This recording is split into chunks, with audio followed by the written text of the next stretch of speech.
recording, friend. All right, man. Here we go. All right, so here we go. Thank you, Jerome Scaturro, for joining me today on this podcast. Let me start by introducing you, man. I think you're one of the baddest dudes I know, for sure. So 5-time Ironman finisher, right? That already qualifies you in my books for a fucking badass. That's gonna be on my grave. 5-time Ironman finisher. How about the badass? Is that going to be part of it as well? Of course. All right. Also, ultra marathoner. I know you've done like 17 of them. One of them being over 100 miles. Besides that, you also have a license in clinical alcohol and drug counseling, right? Approved clinical supervisor. And I think if you remove all those things, at the end of the day, one of the things that I guess drew me to you from the beginning was the fact that you had a freaking black belt. And then you had to throw it into the mix that you had a third-degree black belt. I was like, what? A third-degree black belt? I had to. And I'm like, all right, what kind of martial art? Huh? What's that? No, it's different levels to that. So. I know. And then I started doing some research. I'm like, all right, a black belt. Whoop to you. A black belt and what? What kind of martial arts is it? And then but seriously, man, I think the fact that you went from a white belt to a black belt is a very huge success in your books and in any martial arts. But how do you pronounce this? Ishin Ryu? Ishin-ryu karate. Ishin-ryu karate. It's a Japanese, it's an Okinawan-based art that was originally designed.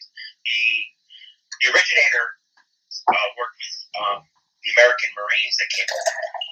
So it's an Okinawan-based art that started really way back in the 50s. Mm-hmm. Yeah. So I know for sure. I started doing some research, like I told you before we started recording, and I realized that there's a lot of levels to this thing, right? So you went from a UQ, is that how you pronounce it? UQ? You got it. Yeah, UQ, which is pretty much everybody starts as a white belt, right? And it's different degrees. And you rose all the way to Sandan, which is a third-degree black belt. Can you tell me more about that? Like, what's the your sensei? I know you spoke about how your sensei pretty much was your driving force for you to continue, really. Yeah. So I took Ishin-ryu karate when I was younger. Probably started at age 10. But then I stopped in high school. I got my brown belt. But then when I went to college, they had the same style at Penn State, Ishin-ryu.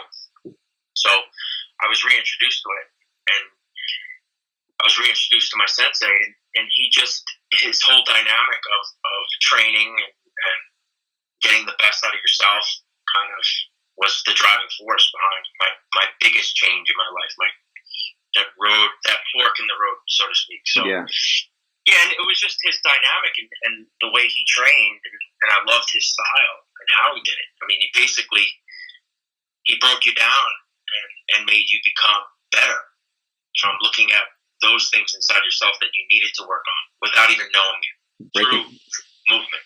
Breaking down, and I think that's what kind of got you and I, or that's I guess the hook that because I was in the Marine Corps. That's kind of in the military. They break you down and bring you back up, right?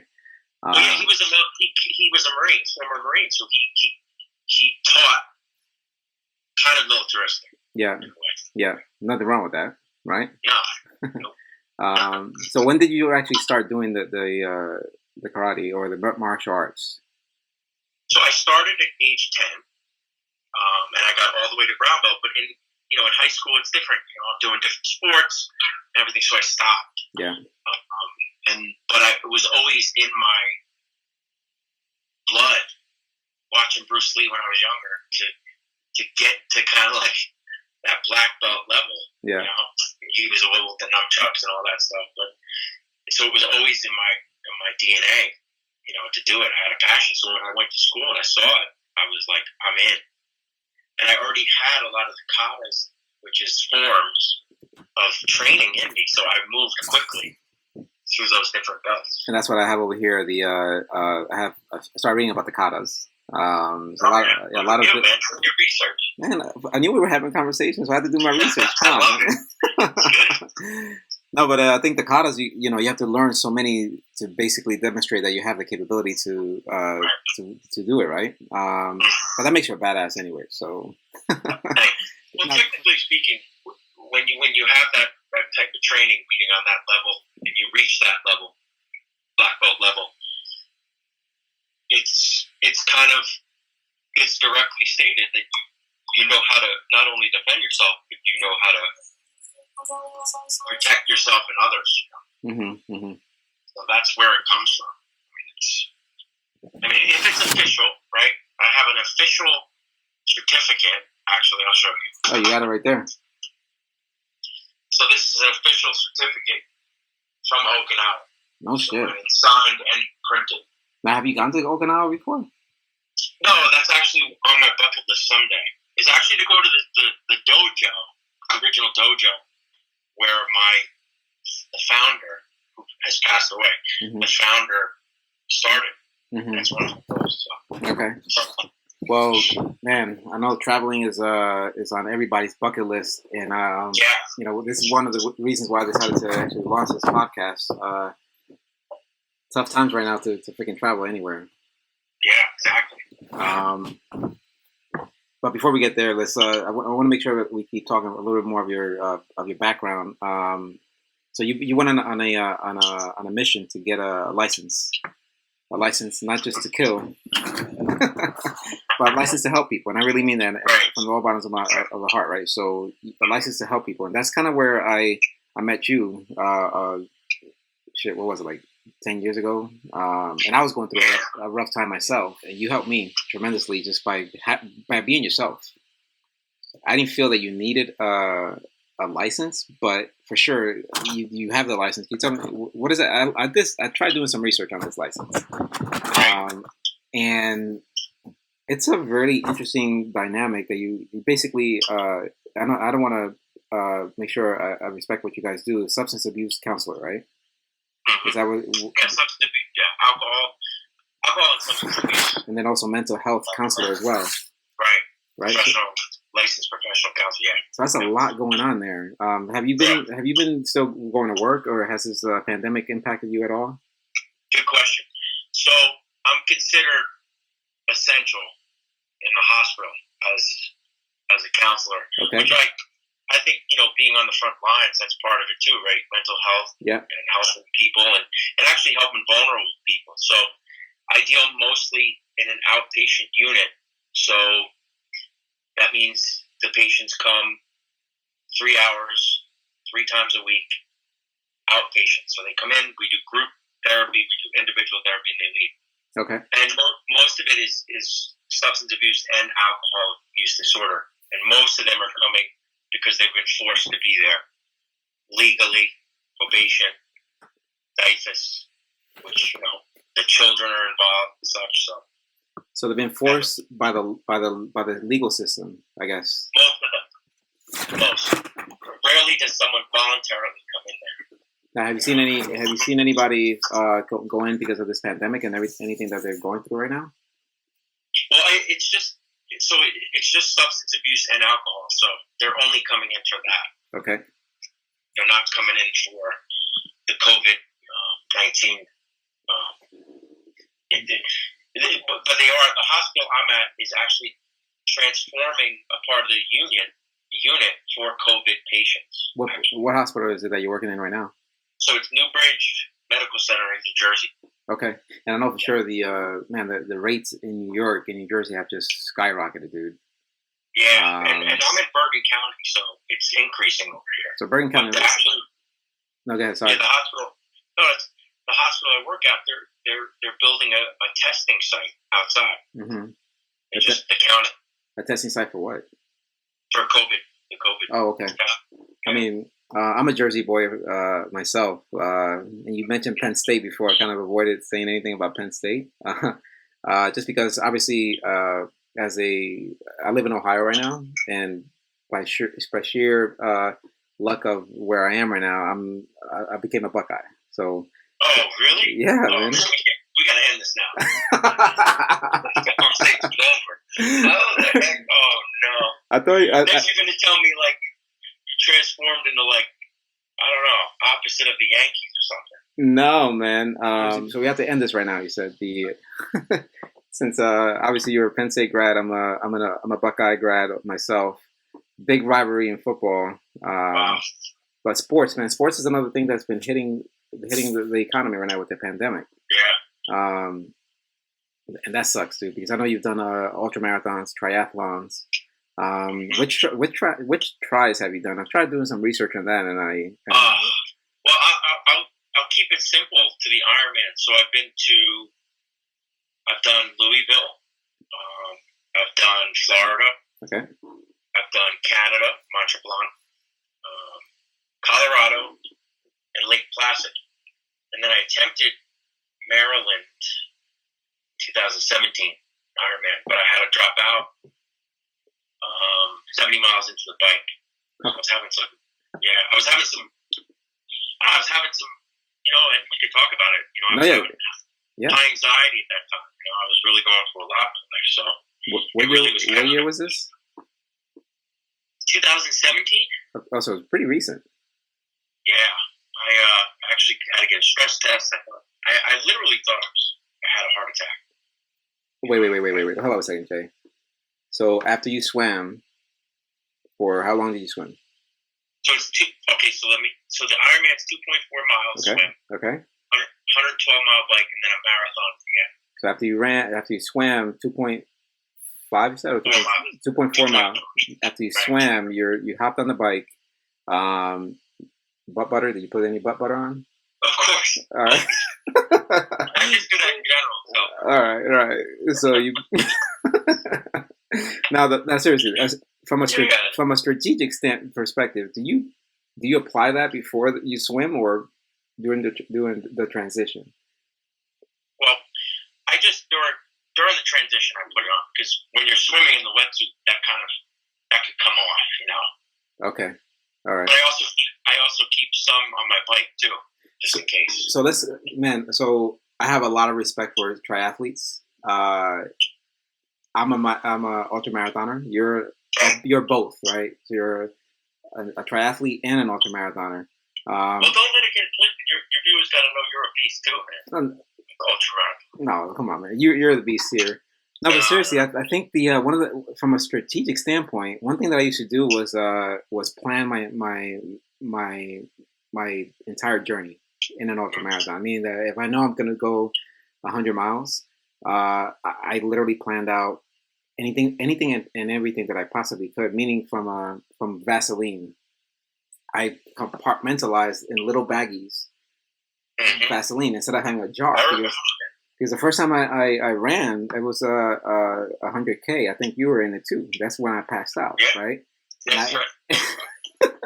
I passed out after, what was it, 20 something? I forgot what it was. Man, I think I only had one more loop in that damn course, the Glear, and I had a jar of Vaseline. If you think about it, you're pretty much putting your dirty paws, your dirty fingers into the same jar. So after that, I learned that if you compartmentalize this shit, you can use just one-time use, right, and apply it wherever you have the need to, right? So, So how about you for the transitions? Do you do that as well?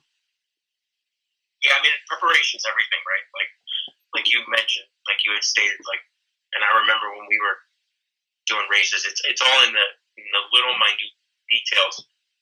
But I only learned that from racing, and then forgetting things or not being hyper focused on the essentials. Like you think that like having enough Vaseline is like minute, but when you're hours and hours into a race, that becomes like important, like those little things.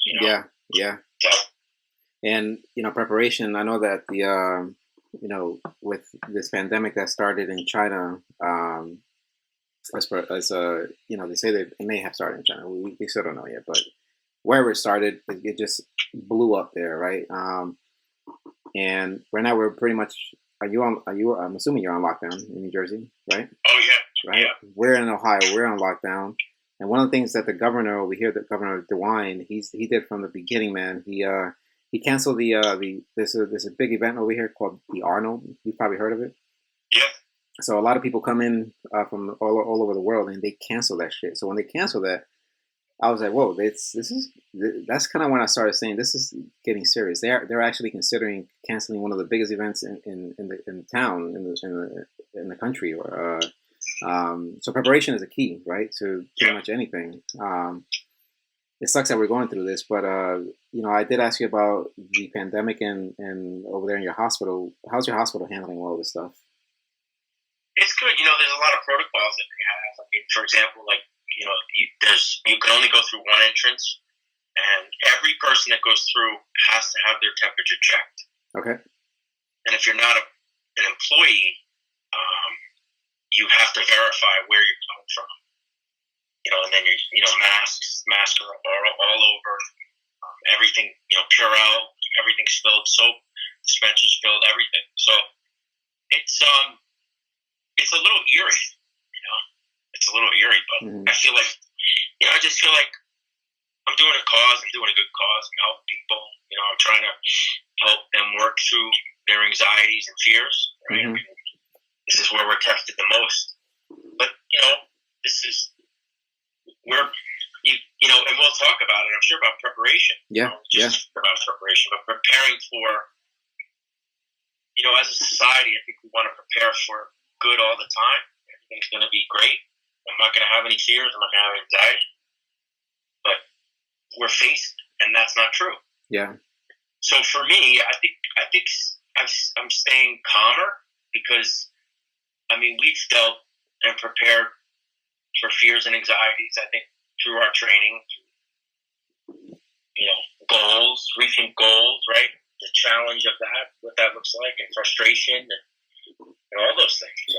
And that's kind of why I wanted to bring you on here, because I know that for whoever's listening out there, they're going to say, all right, so you have somebody here that's a black belt, a licensed a counselor, a triathlete, ultra marathoner, such a great guy, such a great dude. What's the link over here, right? But at the end of the day, I think you and I both know, I've done several ultras myself with you.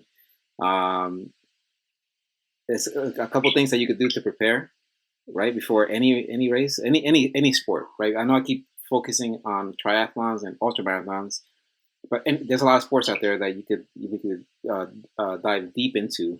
But as any athlete to tell you, whether it's amateur or professional, you have to prepare, right? Mind, body, and soul, to be able to train well, and that training is going to essentially allow you to execute on your skill sets efficiently, right? And as far as preparing, man, prepping is a key. Like Lochte, the swimmer, I think he's a five gold medal Olympic medalist. They were interviewing him a couple of days ago, and I watched that interview. And they were asking him, "Hey, how do you feel about the fact that that the Olympics have been canceled?" They trained for 4 years. Think about that, right? I know. And for a triathlon, what's typical for you to train for a triathlon? It depends. Like for an Ironman, you need to really, you need to put 8 months from a progression of a training plan, right? Like, yeah. You're trying to peak at that right time. So I think, giving a good solid 8 months of a steady progressive training plan is important. Yeah. For that event, but that's a larger scale. Yeah. You have smaller scale triathlons or the basic triathlon. So with so you spoke about anxiety before, as far as you personally going through anxiety. You were on your 70th mile, when you decided to pull back. And I know that it takes a lot of fucking guts, man, to pull out.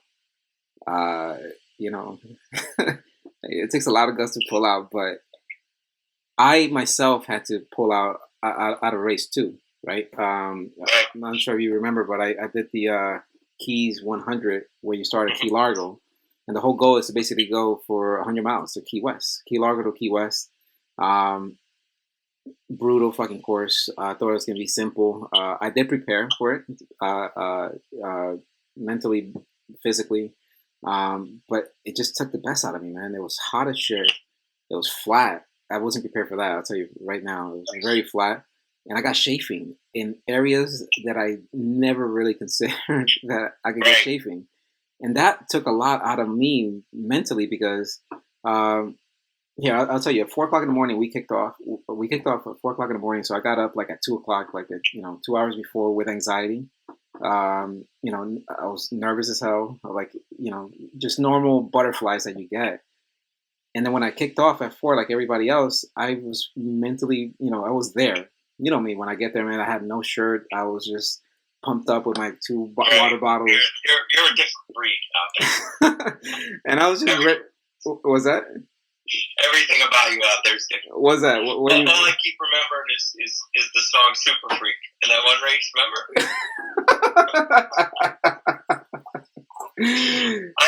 That song will never be the same again when I hear it. Why is that? Beautiful, man. I'll never forget that race. That was the clear race. That was. Yeah. Super Freak. Super Freak. I'm sorry, I had to burp. No. This is good. This is exactly what I was looking for. That's exactly what I was looking for. Yeah, man, I hallucinate, as you know. It was just... Yeah. And I think I was on the... Do you remember when you came up with this? You wanted to be like a race director for... What kind of race director was it? No. Yeah, I had this crazy vision where I was just like, I think you told me about this. That's the only one of the races that I remember. This is because during the run, right, during one of the loops, I think I told you. I mean, you have a better way of better, clear memory. But you told me that I came up with this crazy idea as far as creating this event where everybody's running naked. I was like, can you imagine? That was part of your hallucination. That was part of my hallucination. It was. That's right. It was. I love that, man. That's the what is it? The runner's high. And then also too, I think just understanding the fun of doing these things, because there were so many times where we were serious about doing them, and then the fun comes out, right? That laughter, that belly laughter, the tears of happiness from just doing this, and that's part of it too, And I think that's kind of where a lot of people need it right about now, right? Because with this with this pandemic, people are feeling. I wrote some things down over here where it says feeling. Huh? I just wanted to say something because it's still on my mind to talk about it with you. Yep. You mentioned. I just wanted to tell your audience that you went through all my successes, right? And it's nice. But I'll tell you what, for me, as getting older, that end result, I don't remember the most. So getting the black belt, getting the certifications, finally, after 10 years getting my license, what I do remember and what has made me who I am is the process. The journey. So the failures, the anxiety of it, the doubts, the fears, that's what's really defined it. So if we kind of bring it all together for today's time, that's what's really worked for me to get through these hard times, is because this is how you're tested. This is how I'm tested, right? Yeah, the true character. I have all the tools. The true character of people really come out at times like this, right? And the tools, I've always been inspired by your journeys and how committed you are to racing and what you've been through and your failures and successes, because it's made you who you are, So thanks, man. I appreciate that. Same here, man. And I think people are. We have a mutual respect. Yeah. Above all, it's a mutual respect. There'll always be that. I mean, people are typically afraid of uncertainty, fear of change, fear of failure. Right, but because they've never, in my opinion, they've never been faced with it truly and had to work through that. Yeah, right? yeah. Just really quick, in 2000, I started my journey for my licensed professional counselor in 2007. I had to get my master's, right? I got my master's degree. it took me from the time I got my master's. I failed the exam for that test, for that certification, 5 times. Holy shit. 5 years, and I wanted to give up. After 3, I wanted to give up. And you pay $200 something each time. And do you know, I finally passed it in 2018, and I got my professional counsel license in February. Perseverance. Oh, man, that was the hardest thing ever. But I wanted to quit. So, I think we're both sharing some feedback with each other there. It's just like, it's probably, you probably wouldn't have never told that to anybody else besides your wife or your family or yourself, really, right? But I think there's a lot of people out there that go through these times of testing, right? Because you're being tested the entire time. But at the end of the day, if you fail one of these tests, one of these certifications, some people just give up. Like for me, I'll share with you I was in the Marine Corps, as you know, as you said before. And one of the things that I wanted to do for a while was join the State Department. Because that's kind of where I lived in Moscow, Russia. I lived in Bosnia, and I saw how crucial how crucial, number one, and how pretty awesome that these State Department representatives, Foreign Service officers, they would work out there. I've taken the test multiple times, and I haven't passed them, but I still continue to have that desire to do that. I haven't taken it again yet, but to your point, man, I think some people, imagine you would have just said the first time or the second time, just said, fuck it, I'm not going to continue doing this. You would have never achieved where you are now, but I think now you're in a good position, in my opinion, and correct me if I'm wrong, but you're in a position to actually help people out now, figure out how to cope with stress, how to cope with anxiety, how to cope with failure, and how to just continue pushing, because and this is kind of where you tie everything together. Like you said, you've gone through these journeys, physical, athletic journeys, also professional journeys, and just yourself, right? So how do you actually help out people then? Do you have a method to that? Yeah, that's a good question. I think what I've discovered is that you need to have a person come to their own conclusion, right? So advice is advice if someone asks for it. So when someone wants help, they're very rarely are they going to directly ask for advice, right? Okay. And if they do, most of the time they're probably not going to want to hear what you have to say. However, people will come to their own conclusion when they're desperate enough. And I've learned that through working in the addictions field, the substance abuse field, and for myself, that when I get desperate enough and I have no other choice, I'm then willing to listen to somebody else that either I can identify with and has had the same experience or possibly close to the same experience that I've had. And then so my strategy is that, right? I will let you come to your own conclusion. So I find a way to have you play your own story out and talk about it share it. So how the heck you do that then? I mean, that's some pretty clever shit. It is. It is. And it's almost like, and again, I'm not trying, I felt like I've always had the gift of being able to help people, right? So there's a difference between, a nurse, right? I can never imagine that, or a doctor today, right? That's a gift, like that's a tough. Physical, yeah, like that's they're tough. on the front lines. So the parallel part of that from helping people is understanding that everyone has feelings, and to be able to break down someone's defense, right? Because we all come with defense mechanisms. Mm-hmm. Once you can do that, it's easy to understand how people are feeling.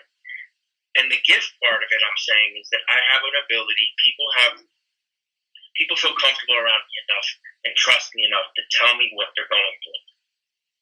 And not everyone has that. But it's something I didn't learn in a book. This was way back, even when I was a kid. I remember. So it's pretty much an innate capability that you have to be able to do that. Because trust is built, but it's also empathy and compassion. Right? If someone comes in, which they have, right, been in jail, have stolen, have lied, have cheated. I had a guy that used to rob banks, drug addict, alcoholic. To get someone like that to trust me it takes time and empathy and compassion, and that for that person with their defenses down to trust me. So how do you? I mean, I was captivated. I was just like looking at you. It was like, you know, you drew me in. But how do you do that? Because I mean, without, I know you have a client agreement. You can't really talk about too much, right. But how do you? But you can't mention a name. That's all. Okay, so how can somebody right now with everything that's going on, how can a married couple, that they're cooped up together in the same apartment, in the same house, you know, with a child or without a child or by themselves, how can somebody have that empathy, build that? Because me as a man, I'll tell you right now that, not just because as a man, let me just rephrase that. Me, I have a tough time sometimes, man, realizing that, being empathetic. I know that for sure, and I work on it. I've worked on it so much. But how can you help somebody like right now with whoever's listening to this stuff? What can they do to sit back and say, you know what, this is day 25 of quarantine, whatever it is. I'm cooped up with my spouse. You know, I can't go to work, or I am going to work, or I just lost my job. I have so much anxiety, this depression, and then they turn to Jack Daniels or beer or wine. I've done that before. You know, like I told you when we first met, my daughter, she had she was born with a severe congenital. She was born with a severe diaphragmatic hernia, and I turned to alcohol. You know. And that led me down the path that I was just like, you know, I was self-aware enough to realize that, hey, this is not who I am. Yeah, it's making me feel great in the short term, but in the long term, I have to just, you know, balance everything out. And that's kind of what got me into the ultra marathon world, really. So what are you thinking? So that's a great point, and I think, you know, you had the mechanism. You said it. You were able to say that this is not me, because in your mind you're like, okay, I got a family, I got a kid, I gotta be present, right? So I think your question of being cooped in and being with your family, it's being present. So present to the gratitude of what we have, right? This is not a bad thing. This is a great thing. Which is not a bad thing. The opportunity we have to be cooped up, okay, and remind ourselves for the gratitude of what we do have, and who we have, and who cares for us, and who loves us. Those are the things that instead of about this is presenting an opportunity for me to not say me. It's an opportunity, because it is an economic disaster, but that's all external stuff. Having the opportunity to be inside and to find ways and outlets to really appreciate and have gratitude. I mean, the things that are going to come from this in terms of that energy of gratitude and appreciation is profound. I mean, we could sit here if we had enough time, and we can actually not even think about COVID-19, but talk about the family or who we have or the appreciation. And those are the things that I think that people are really going to get out of this. And the social media aspect. They're to be able to do this right now. Yeah. And that's amazing. So I guess my point is being present by having gratitude. And so basically being present and just acknowledging who's still by your side at this very moment. Yeah, and for example, like real quick, I still am getting paid for my other job. You say you still are? I'm getting paid for my other job, even though they shut it down. and I'm able to go to the hospital and work. I mean, how can I not have gratitude? Yeah. I have my wife. I'm blessed. My parents are healthy. Thank God. My stepson. Those are important. I think there's the gratitude, right? The gratitude and being present, but also what's important is connecting with people that you both can help each other think differently about this, and not negative, right? Staying mindful of how much news I'm watching, staying mindful of how much what I'm looking at on social media, and being involved. Because I know that one of the things is people are going on survival mode, man. And that's challenging. Like for me, I'm not the only entrepreneur that's going through this stuff. We're all trying to figure it out as we go. Right. So you go, fight or flight, right? And now you're pretty much, everybody's trying to just fight to stay alive, right? Yeah, but the thing about it is, and I think we're making a point here, is that when we prepare for an event that's challenging, there's always that uncertainty of, am I going to make it? Am I going to finish? Right? Yeah. Am I going to finish? But that's also fuel. Because I got to prepare, right? I got to get a certain amount of time. I got to prepare for that even thought. Yeah. Of that, right? So, again, if we use the analogy and we parallel it to our journeys of, education and racing and sports or whatever, it's the same exact thing. If I'm not prepared, see, I do look at this as an event. I do look at this as getting a certification at the end of it. I have to do things daily that's going to keep me prepared every day when I wake up. So this is not a sprint. I don't even think it's a marathon. No, this is not. I think it's probably like an ultra marathon, like a triathlon. Right, but what if we looked at it like from the perspective of the universe, right?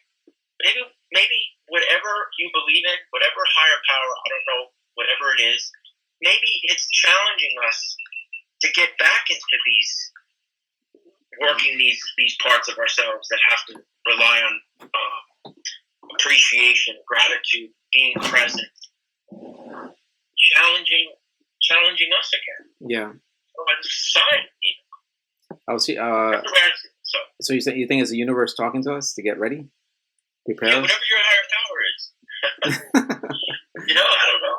No, I think I just believe that for myself, like I've just noticed through this so far in the past 2 weeks that like I'm prepared, man. Everything that I've been through has prepared me for these moments. Yeah. So this is a time to actually just sit back instead of complaining, or not complaining, but just take a step back, realize that you're not the only one going through this. No. And the fact that you're not the only one going through this, you could get pissed off, you could get upset. I think, to be honest with you, man, I personally took the time to get upset. Yeah, you have to. It's normal. Yeah, of course. Right? I took the time to analyze and just say, you know what, we're all going through this. What can I do to just move forward, right? Every single day, one step at a time, one day at a time. Kind of like what you said, where one thing that I used to do in ultras is saying, I know that I just signed up for a 100-mile race, a 200-mile race, like I did at one time in Vermont. But if I think about that, if I think about the fact that I'm on lockdown every single day, it's just going to drive me nuts, right? If you think about the fact that you're doing a triathlon every single day, right, and then you get on the starting line, and you start thinking about, oh crap, I still have to swim 2 miles, I still have to do 160 miles. You haven't even started the race yet. That could be a challenging moment, no? Right. So how can you overcome that then? So yeah, that's a great analogy again. If we know as human beings, and you said it before, you're going to wake up with feelings and thoughts of uncertainty, right? Yeah. So I guess my point was that there's things that I can do during the day when I wake up to prepare myself, right, for that day. Prepare myself for feelings of uncertainty or whatever that looks like. And just like a race, right? Like my mindset can be, I don't know if I'm going to make it. I don't know if I'm going to, I may not even survive this. But it's important to prepare your mind before, as you wake up. Do things, meditate, move. So what, listen to a play. You were talking about the anxiety that you had on mile 70. Right. If you don't mind me asking, what was the anxiety about? So I was going through a lot. Man, you sound like a counselor now. I sound like a counselor. Well, that's a big question, man. That's is it okay? I mean, again, is it okay if I... All right. Yeah. I always thought that having like a heart attack or any kind of heart condition meant, you're not in shape or you're not eating properly or whatever. But I didn't realize that stress is a factor. So do you have a heart condition? I have an semi-enlarged heart from all the training through the years. But I think this was more anxiety driven. So there was a lot going on with my family. I wasn't talking to my parents for a good amount of time. That was bringing stress. There was stress at home, and it caught up to me. And, I really wasn't fully prepared mentally for that race and emotionally. So you kind of knew going into that you weren't fully prepared. Yeah, without a doubt. Sorry, I probably should have entered that, but. Sorry, man. I'm having technical difficulties over here. So you're going through a lot. You haven't spoken to your parents throughout this time, and you're basically having a lot of thoughts. I'm assuming negative thoughts, fearful thoughts. Things that I was trying to control, but I couldn't. And basically, you were having that while you were swimming, but you still powered through to. You were having that while you were swimming. Even months before, right? I went into it with all this doubt and fear, which is normal, but it was at such a high level. So I finished the swim and I got out. I got on the bike. As soon as I got on the bike, it felt like I was breathing through a straw. It was every stroke was tough. While you were swimming? No, when I got on the bike. Oh, every stroke, every stroke on the bike. Every pedal stroke was tough. Got it. And I kept in my mindset, I'm like, all right, I'm going to do 25 miles.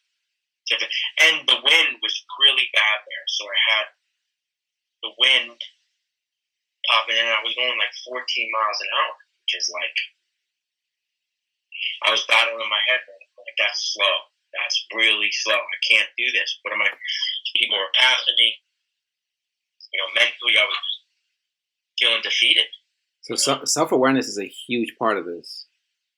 Yeah, the battle in my mind, playing back and forth. It's like ping pong. Like one side of my brain saying quit, the other side of my brain saying don't, boom, boom. But I was more concerned because I never felt like that. Mm-hmm. I never felt like tightness. And I had it in my chest, and I was like, oh, that's not good. And I'm assuming that's what kind of a lot of people are feeling right now. Yeah, of course. A lot of high anxiety. And it's important. What I learned from that experience, because I had finished all my Ironmans except this one.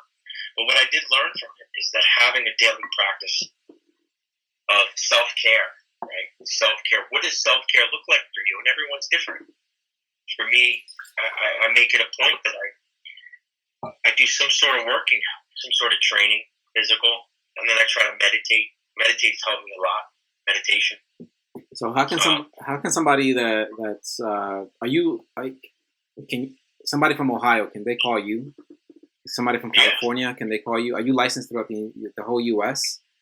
So that's a good point. So I'm only licensed in Jersey. Okay. However, I can do online counseling with people out of state. Okay. They won't be able. They'd have to bill back like their insurance, right? So I couldn't charge the insurance. So how can we help out? How can if there's a person out there that's in dire need of counseling, right? And counseling. Or fitness training. Excuse me.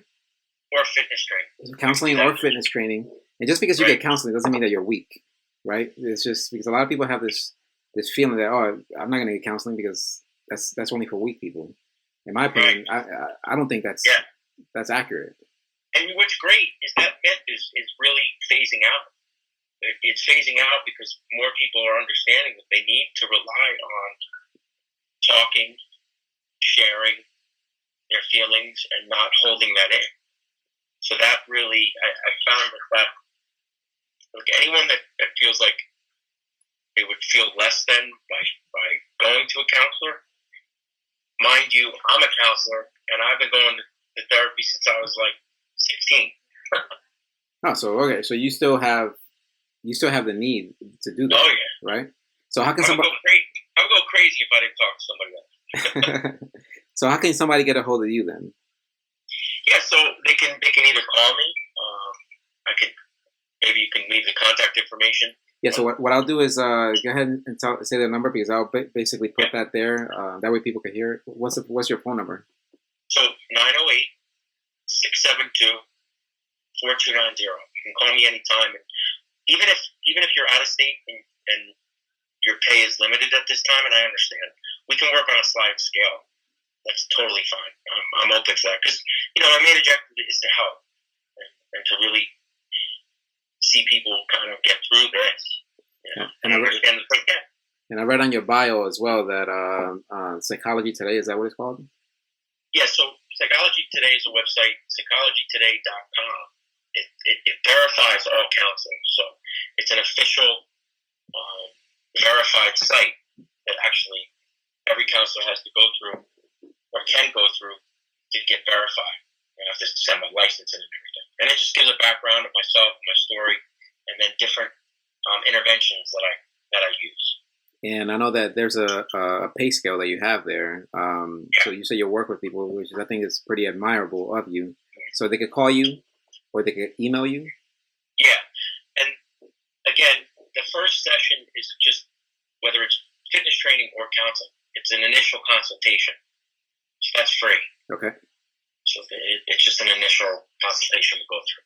All right. So for pretty much just to reiterate to anybody who's listening, we're talking to Jerome Scaturro right now, 5-time Ironman finisher, ultramarathon runner, licensed clinical alcohol and drug counselor, approved clinical supervisor, and a black belt as well. If you have any need to for his services, which is the counseling, like we mentioned, you could get a hold of him at, say it again, 908. Is that correct?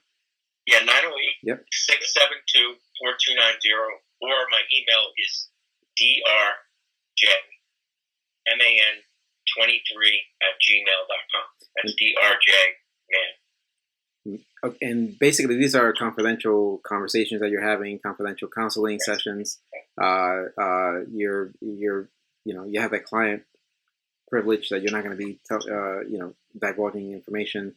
Is also behoove you because you have the license, right? So you can't really, right? You can't really check. Yeah. So every license is to protect the client. So I'm licensed to protect the client, right? For sure. That's the only reason why the license is there. So I'm obligated under HIPAA laws, they're called, to keep everything confidential. Yeah. How about unless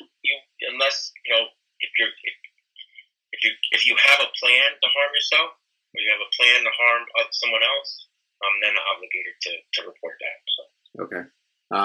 Well, hopefully nobody wants to do that or is planning on doing that, because that's like I said before. I think we're all going through we're all in this together. We're not just, it's not just you, it's not just me. And you are a counselor, like you said. You still are seeking. You still use that as part of your strategy to maintain a sharp mind, body, and soul. Right? Of course, definitely. How about uncertainty? Is that is that part of your toolbox that you have, how to help people through these uncertainties at all? Of course. I mean, I think that's, to me, I believe that fear and uncertainty is at the root of it. So it's at the foundation, right? I mean, even the most optimistic person in the world that you hear has fear and uncertainty. Like who? Can we give an example? What's his name? What's that guy? He was a big speaker. He's been around a long time. He does business events. Tony Robbins? Yes. Okay. So talk to me about Tony Robbins. So Tony Robbins, right? He presents in this optimistic, high level, constant energy way, right? Mm-hmm. And I don't know if he's discussed it. He may have discussed it, his journey, but even he has fear and uncertainty. I just believe the only way I could be authentic in speaking about this is because I have fear and uncertainty too. And if anyone says they don't, then that's just not true. Bullshit. I'll say it for you. I'll say it exactly. for you. I mean, it's just it's part of human nature. It's how it's how people cope with it, right? Yeah. I think you gave a great example for yourself. You had fear and uncertainty. You picked up a bottle. You were able to put the bottle down because you have a mechanism that you've learned to say, wait, this is not who I am. And then you were able to think about probably your family, right? Yeah. Not everyone has that. They still go to whatever they have to go through to numb that fear and uncertainty. And I'm sure now than ever it's going to be there, right? Isolation now is the best for people with uncertainty and fear. Now, how about because when people probably can't sleep and they probably want to get that nightcap, they're like, let me just get that nightcap just so I could numb myself, because that numbness is you're removing yourself from the situation, right? Right. You have all this shit going on in your life. You can't sleep. Let me just hit that bottle one more time. That nice glass of wine, that edible, hit that Cheech and Chong, whatever it is, right? But that in itself, like a Cheech and Chong, right? Was that? You kind of got the Cheech and Chong look going. Was that because of my hair, or? You know what? Really, as a side note, what's that? When I see you, more and more when I see you, I think of the football guy, Strahan. You could be his like double. I'll take that as a compliment. As a compliment. I don't have his financial status or whatnot. Yeah, but no, for sure. Strahan is a cool dude, but I see him on the Good Morning America, so he's a pretty cool dude. So really quick, I wanted to just say, because you mentioned it, it's okay to have the nightcap, the wine, or the edible, whatever, or the Cheech and Chong. I'm not saying it's not okay.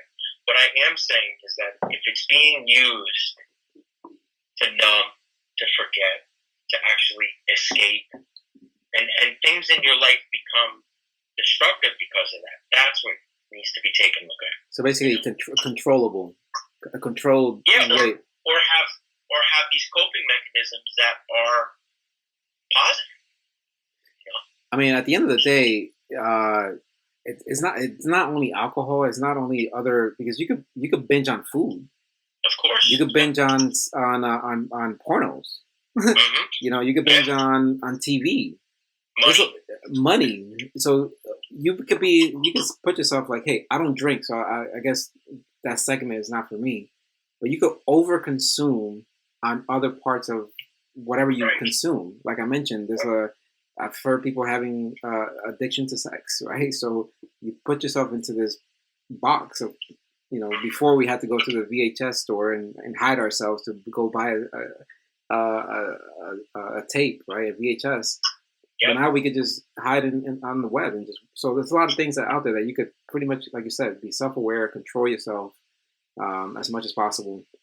Mm-hmm. And I think the self-awareness comes from the unconscious work that we do, right? Like, I just keep going back to your example because it's important. It's like, picking up that bottle, you were able to be mindful of where it was going to take you only because you've trained yourself to get through those things already.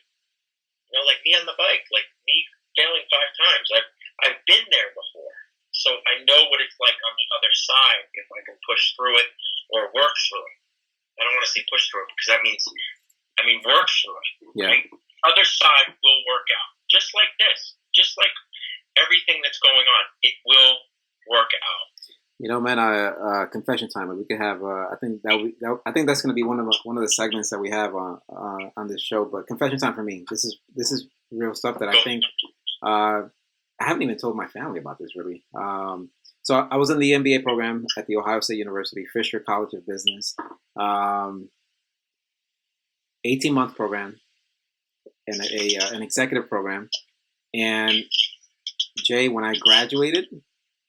After I graduated, I walked with everybody else. I came home and I scratched my head. I was like, what now? What now? And at the time, I was still working for Mercedes, and I was just like, I didn't see myself still working with Mercedes but I started going into that bottle again because I was like, for some reason, I felt like I had to numb myself. And I stopped exercising. So one was going up, one was going down. The exercising was going down. My morale was going down. My output in life. And you would figure, hold on a second, I just got an MBA from the Ohio State University. I should probably find a pretty decent job, quality. But did you purposely say Ohio State University again?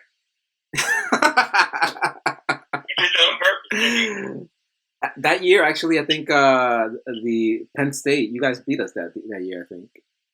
I think. Now you're trying to backtrack. I'm not trying to backtrack. I'm just just stating the facts. I know. No, man, but I graduated. Then I started going down that same path again because I felt. I don't know. I don't even know what I felt. I'm trying to remember. Like exactly. I'm trying to just explain. See, that's the point. See that difference? What's that? It's hard to say the feeling, and that's where most people get at. You pushed it away so much at that point. You can't even express that feeling right. It's hard. It is. But if we sat long enough, and you could really get to that feeling. And that's the important piece. But here, let me, like any other story, depending on who's telling it, there's some parts that are omitted. And I think I did omit some things out of the story. Let me just be a little bit more clear. During that time, my wife, she was living with her parents in Dominican Republic. And we both kind of did this strategically because I was going through this program. This 18-month program. So we just had a child. And we both agreed that, hey, just to get through this little hump, she's going to be with her parents with the newborn. So I traveled to the Dominican Republic literally every bi-monthly. So every 2 weeks I was flying down there to spend time, come back. Nothing was wrong. It was just like, hey, this is going to be a tough 6 months of this program. I'm still working. There's a lot of shit going on in my life. And with her being over there, and then when I graduated, she was supposed to come back over here 2 or 3 weeks after that. But for me, it's just like I have to wait now. So I was basically, for 18 months, I was on a grind, right? Either in the MBA program, either at work, working, obviously, or flying down there to spend time with her, and also traveling to New Jersey to spend time with my daughter. So I had all these things going on. So every single week I had something planned out. And then all of a sudden you pull out the MBA program. I was just like, all right, now I have free time to do something. And for some reason, I don't know, I just gravitated to it, man. And I was stuck in this limbo to me, it seemed like years, but it was literally days, which was just a very scary thing again. But I pulled the plug at a really good time. And I just started, again, exercising. I think the exercising is something that people now could, I know you were on a lockdown and whatnot, but you can still do things indoors. Oh, definitely. So there's so many things. So what kind of things do you think people could do indoors now? Well, nowadays they have I have bands. I have these long bands that I've used. There's so much on YouTube. There's all these IG live fitness trainers doing workouts. Mm-hmm. If you have a mat, all you need is a mat, a band, and a dumbbell. And nowadays you don't even need that. Just a mat in a home workout or some type of breathing exercises or stretching. Even stretching is powerful. So you were talking about meditation before as well. You do a lot of meditation? Yeah. I mean, it's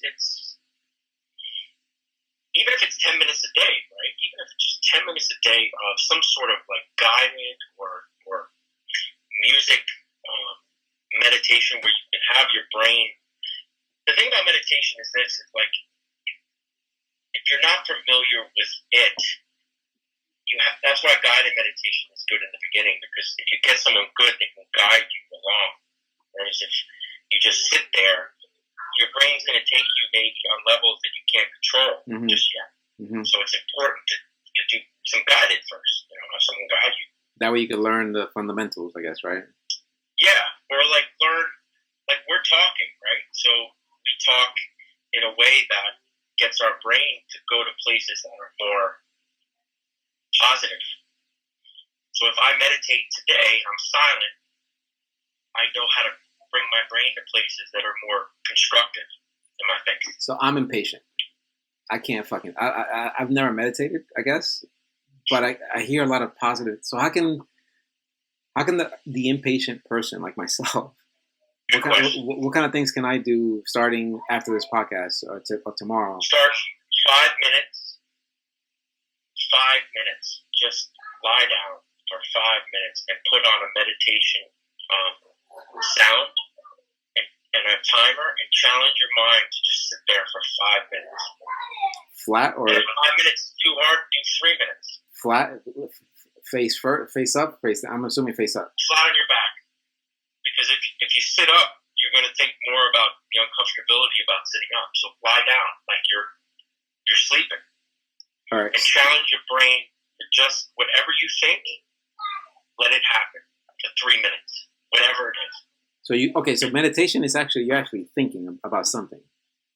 Well, yes, but if you have the impatient person that maybe he's never meditated before, because we're going to talk to that base, your mind's not going to be trained enough to think about meditative things. Your mind's going to sit down and you're going to think about, what do I got to get today? What was on the news? What do I got to do? But you got to allow your mind to just do that. So it's basically, if I could rephrase it, just put your shit out. I guess I don't know. I just think whatever it is, just filter that shit out for 3 minutes. So basically, Yep. No. Time is the essence in the beginning. That's all. All right. So strategy. Being able to sit there for 3 minutes and close your eyes. That's a lot for some people. In silence or music, with some type of music. I would do some sort of meditative music. Silence is a little harder. All right, so a little meditative music for 3 minutes. Whatever it is, just think about it. You go on YouTube, put meditation music. Okay. Bam. There you go. Because there's certain beats that get the mind to work. And then the goal would be to increase minutes, right?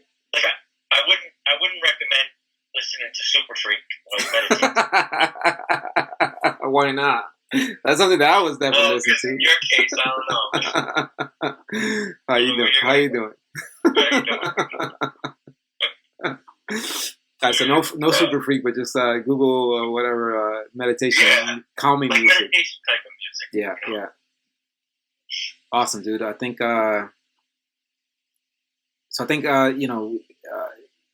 we've discussed your background, discussed some great strategies to go through, some examples that people could actually utilize to overcome any of these feelings of despair, decreased job security, finances, disturbed sleeping and whatnot. Anything else that you think our viewers or listeners could be able to use immediately? I think within a reasonable social distancing aspect is get outside. Go out. And maybe walk or or go to a park. Don't, at least once a day, just get out. Go somewhere and social distance yourself. And I'm not talking to like the shopping center or wherever. I'm talking like nature. Yeah, being connected with nature, right? Right. Here's something that I'm doing with my wife right now. She can't leave. She has sickle cell. So unfortunately, she can't. She's one of those high risk people that they keep on talking about. But we get in the car with her and we drive around inside the car. But with my son, when I'm walking and work with him, I just stop and say, "Hey, do you hear the birds?" And he's all connected with that, So I think that's really important. What you're saying, just get out there and hit the pavement or walk, right? Because I know you told me that you had a surgery, so you can't really. Are you still running, being active? Yeah, so I had the meniscus tear last year, and I got the surgery in October, and I kind of rehabbed it, and I'm good. I'm running now as much as I can. Mm-hmm. And I got some races this year, but I don't even know if they're going to be. On. When is it? Because I know you said, hey, we should probably get back together. When is the race that you have planned? I told you the one in May. That's the 3 days at the fair. I signed up for the 48-hour, which is the 1 mile loop. Have they canceled that yet? But not yet. They're waiting. Man, I think that's going to be tough to do. It will. How long do you think this shit's going to last, man? The way things are going and how we see kind of each state now rising with more cases, I think it'll go into May for sure. Through May or up to May? I want to say the end of May. Man, I think I could be wrong. I think it may be a little bit longer than that, man. Yeah. I think. I don't know. Again, I don't know. I just don't see how they could. If New York is used as an example, I just don't see them opening New York anytime soon. Yeah, it's bad. That's like the hub of the whole country. It's I know you're Italian, right? It's how you doing? I think it's sad, man, looking at the impact this shit has had in Europe, but then again in your home country, right, which is Italy. When I heard that they sent in the military trucks to retrieve the bodies. That's sad, dude. And then a couple of days ago, I heard in New York, in Queens, they have pretty much a truck, a refrigerated truck there just to, keep the bodies. It's unprecedented. It's sad, to be honest with you. And I think, as you know, the company that I started was called Fidelsa, and one of the things that we did there was just preparedness. And the country had. I don't know. I'm not trying to turn this into a political conversation right now, but we're talking about preparedness. We're talking about how can we prepare our minds and body and soul to be able to manage whatever it is you're feeling, right? Uncertainty, fear, but it just sucks that this is where we are right now. Yeah. Right. Yeah. Do you have any family over there in Italy right now? No, but I guess coming. Being Italian, the culture over there is just different in terms of gatherings. They're always gathering, hugging, kissing, and all that. They're always around, so it was going on for months, and that's what you can't do. So let's bring that same mind frame right there that you said to here. So I've been traveling down to Louisiana for the past 2 years because I have a lot of clients down there. And man, I gotta tell you, what you just said right there, it hit me really hard because I think it's the beautiful thing that makes Louisiana. Have you been to Louisiana before? No, it's one of my bucket lists too. Bro, I tell you, it's all about culture down there. You're going to another part of the United States, but it's all about culture, meaning that people embrace you. The fact that you're Italian doesn't matter. The fact that you're whatever it doesn't really matter. Food is one of the biggest things down there. I felt like I was in Dominican Republic every time I went down there. I think you would feel like you're in Italy down there because it's just everybody hugs each other, talks to each other. They just don't, there's not a lot of discrimination. In my opinion, there's not that much discrimination. I didn't see it. But it's sad that they're being impacted dramatically down there with this pandemic. And again, it's just my heart goes out to everybody out there that's just been coping with this shit. Because now they're gonna have to deal with the grief, and then the doctors and the nurses, they also have to deal with that shit too. So yeah, totally. It's the perspective of it's tough to keep that attitude that's grateful and present is really challenging, especially when it's affecting you close. Yes, definitely. All right, so before we break, I want to say thank you, Jerome, for making time and being, number one, patient with me, because I know I had some technical difficulties recording this stuff today. And I promise you that next time we do this, we'll be in a better position technologically to be able to do this. But before we break, I know we've discussed today, your background, your impressive background, some of the things that you've done to overcome uncertainty, fear, and some of the things that you're recommending for our listeners to be able to use as a strategy today.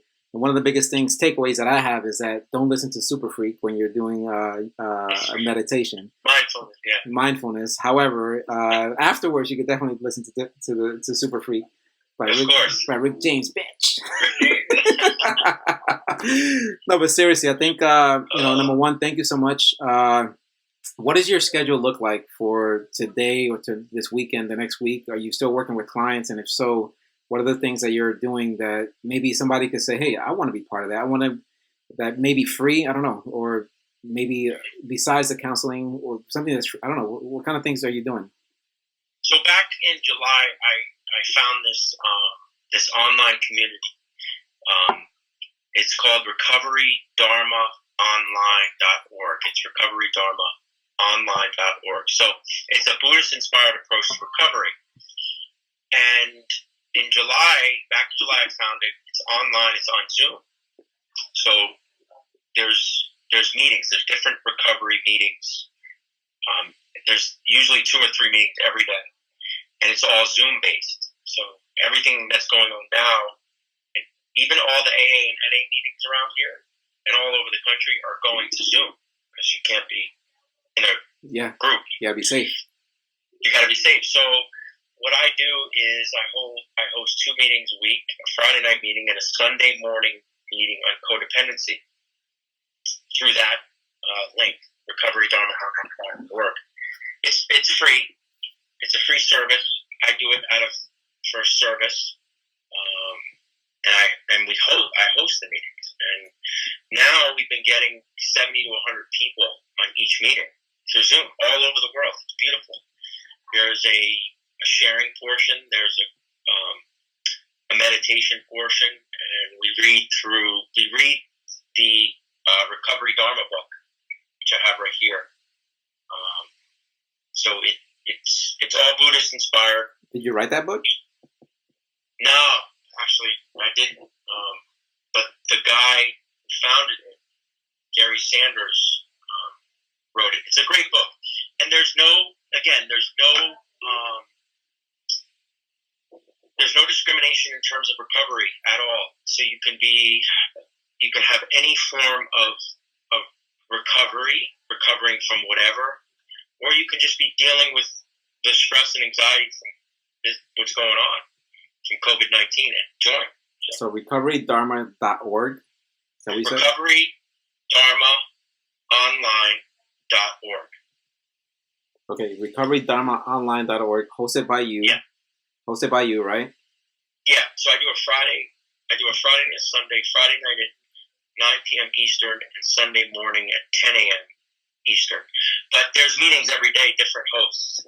Okay, so all right, perfect. So recoverydharmaonline.org, Friday and Sunday. Friday at 7 p.m. and Sunday 9 p.m. Sorry, 9 p.m. Eastern, yeah. Eastern time, and Sunday at 10 a.m. hosted by you. Man, I think that could be a pretty great resource for anybody that right now that has, what is it, 20 minutes, an hour?